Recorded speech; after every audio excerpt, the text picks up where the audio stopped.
સમાચારમાં આગળ વાત કરીએ સુરતની તો તાપીમાં ભારે વરસાદને પગલે સુરતના અનેક જે નીચાણવાળા વિસ્તારો છે આ વિસ્તારોમાં પૂર જેવી સ્થિતિનું નિર્માણ થયું. હવે પૂર જેવી સ્થિતિનું નિર્માણ થતાં લોકોને ખાવા પીવાની પણ ભારે મુશ્કેલીનો સામનો કરવો પડ્યો.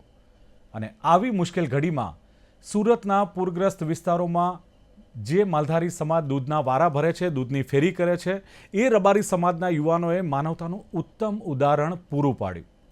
કારણ કે વહેલી સવારે આ માલધારી સમાજના યુવાનો દૂધ અને છાશનું વેચાણ કરતા હતા અને આ યુવાનોએ દૂધ માટે જે નાના બાળકોને વૃદ્ધો જેમને આ દૂધની જરૂરિયાત હતી, જે પરિવારોને દૂધની જરૂર હતી, એવા પરિવારો સુધી પહોંચીને હજારો લીટર દૂધનું નિઃશુલ્ક વિતરણ કર્યું હતું.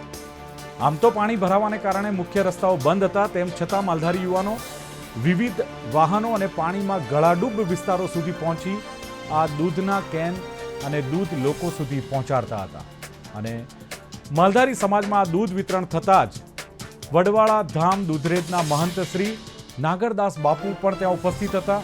આ યુવાનોને તેમણે પ્રેરણા આપી અને નાગરદાસ બાપુએ કહ્યું કે આ સમય ધંધાનો નથી, પરંતુ સુરતવાસીઓની સેવા કરવાનો જ માલધારી સમાજનો ભાવ છે.